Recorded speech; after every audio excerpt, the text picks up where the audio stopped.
Hello दोस्तों, स्वागत है आपका हमारे YouTube channel MCQ study IAS में। दोस्तों, आज की इस वीडियो में हम देखेंगे टॉप 15 महत्वपूर्ण जीके। ये जीके जो है बिहार पुलिस, बिहार दरोगा और रेलवे के लिए बहुत ज़्यादा महत्वपूर्ण है। तो दोस्तों, आज की इस वीडियो में हम क्या देखने वाले हैं? टॉप 15 महत्वपूर्ण जीके देखेंगे और ये आपके लिए चैलेंज भी है कि आप इसमें से कितना को सही कर देते हैं। तो चलिए बिना देरी के वीडियो को शुरू करते हैं। दोस्तों, नंबर 1 पर हमारा जो आता है, पहला क्वेश्चन क्या है? शरीर की सबसे छोटी मांसपेशियां कौन सी है? शरीर की सबसे छोटी मांसपेशियां कौन सी है? तो दोस्तों, इसका सही उत्तर क्या हो जाएगा? स्टेपिडियस हो जाएगा। ऑप्शन नंबर ए इसका करेक्ट आंसर होगा। याद रखिएगा, शरीर की जो सबसे छोटी मांसपेशी जो होती है वो स्टेपिडियस होती है। ठीक है, बढ़ते हैं अगले क्वेश्चन पर। दूसरा क्वेश्चन क्या बोल रहा है?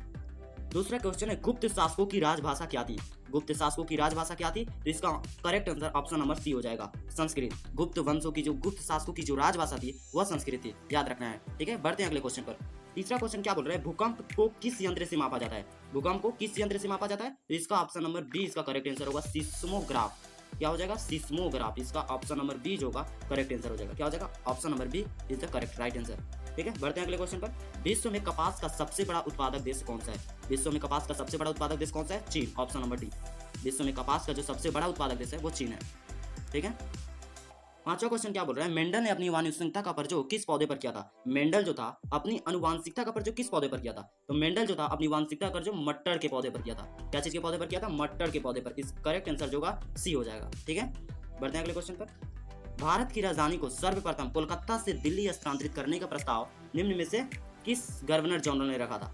ठीक है, भारत की राजधानी को सर्वप्रथम कोलकाता से दिल्ली स्थानांतरित करने का था। यानी जब भारत की राजधानी पहले क्या थी? कोलकाता थी। भारत की राजधानी जो थी पहले कोलकाता थी, बाद में उससे दिल्ली स्थानांतरित करने के लिए, दिल्ली में परिवर्तन करने के लिए किस गवर्नर जनरल ने सबसे पहले प्रस्ताव रखा था? जिसका करेक्ट आंसर हो जाएगा option number B, Lord Hardinge ने।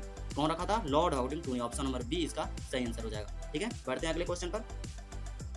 अगला क्वेश्चन क्या है? शुद्ध जल का पीएच मान कितना होता है? शुद्ध जल का पीएच मान कितना होता है? तो शुद्ध जल का पीएच मान जो होता है 7 होता है। ठीक है, शुद्ध जल का पीएच मान जो होता है वो कितना होता है? 7 होता है। देखते हैं शुद्ध जल का पीएच मान क्या होता है? 7 होता है। इसका करेक्ट आंसर क्या हो जाएगा? ऑप्शन नंबर बी हो जाएगा। इसका जो करेक्ट आंसर है वो option number B right answer हो जाएगा। ठीक है, बढ़ते हैं अगले क्वेश्चन पर। अल बिरूनी ने किसके साथ भारत आया था? अल बिरूनी किसके साथ भारत आया था? अल बिरूनी जो था वो किसके साथ भारत आया था? महमूद गजनबी के साथ। अल बिरूनी जो था महमूद गजनबी के साथ भारत आया। ऑप्शन नंबर डी इसका सही आंसर होगा। विश्व में टीन का सबसे बड़ा उत्पादक देश है। विश्व में टीन का सबसे बड़ा उत्पादक देश कौन सा है? विश्व में टीन का जो सबसे बड़ा उत्पादक देश है वो है मलेशिया। ऑप्शन नंबर सी इसका राइट आंसर होगा। ठीक है, विश्व में जो टीन का सबसे उत्पादक बड़ा देश है वो मलेशिया है। ठीक है ना, बढ़ते हैं अगले क्वेश्चन। 10वां क्वेश्चन क्या बोल रहा है? पृथ्वी का बाहरी भाग क्या कहलाता है? पृथ्वी का बाहरी भाग क्या कहलाता है? तो इसका सही आंसर क्रस्ट हो जाएगा। ऑप्शन नंबर बी, जो पृथ्वी का बाहरी भाग है वो क्या कहलाता है? क्रस्ट कहलाता है। ठीक है, बढ़ते हैं अगले क्वेश्चन पर। जर्मनी और पोलैंड के बीच सीमा रेखा क्या कहलाती है?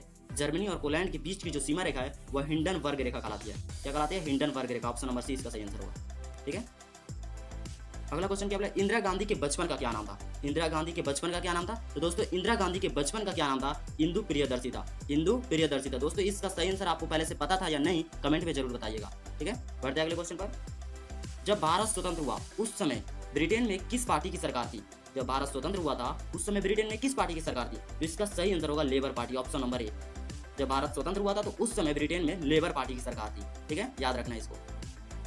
उसके बाद क्या है? रिफ्ट घाटी से होकर कौन सी नदी बहती है? रिफ्ट घाटी से होकर कौन सी नदी बहती है? इसका ऑप्शन नंबर डी जो होगा सही होगा, नर्मदा नदी। क्या हो जाएगा? नर्मदा नदी। ठीक है ना, रिफ्ट घाटी से होकर कौन सी नदी बहती थी? नर्मदा नदी बहती थी। ऑप्शन नंबर इसका डी जो होगा सही आंसर हो जाएगा। ठीक है, बढ़ते हैं अगले क्वेश्चन पर। प्रोटीन बनाने के लिए कितने अमीनो अम्ल की आवश्यकता होती है? प्रोटीन बनाने के लिए कितने अमीनो अम्ल की आवश्यकता होती है? तो इसका ऑप्शन नंबर डी हो जाएगा। ऑप्शन नंबर डी 20 जो होता है। प्रोटीन बनाने के लिए 20 अमीनो अम्ल की आवश्यकता होती है। ठीक है, तो ये क्वेश्चन बहुत इंपॉर्टेंट है दोस्तों। आपको इनमें से कितने का जवाब सही से पता था हमको कमेंट में जरूर बताइएगा। ठीक है, मिलते हैं नेक्स्ट वीडियो में, तब तक के लिए जय हिंद, जय भारत।